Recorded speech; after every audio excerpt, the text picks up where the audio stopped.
Hi, it's Julie. I'm super excited about the new Scrum for PM's micro credential that I co-created with the Scrum Alliance.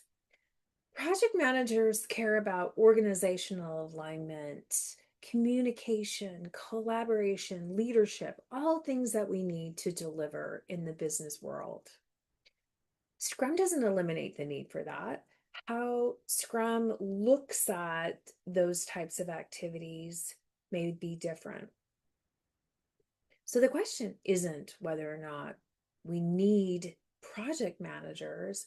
The question is, how can project managers really help our Scrum teams thrive and grow to deliver business value versus what types of things may inadvertently get in their way? As with any other workshop that I run, this is a hands-on collaborative learning experience. It's not death by PowerPoint. I hope to see you soon in the new micro credential Scrum for PMs.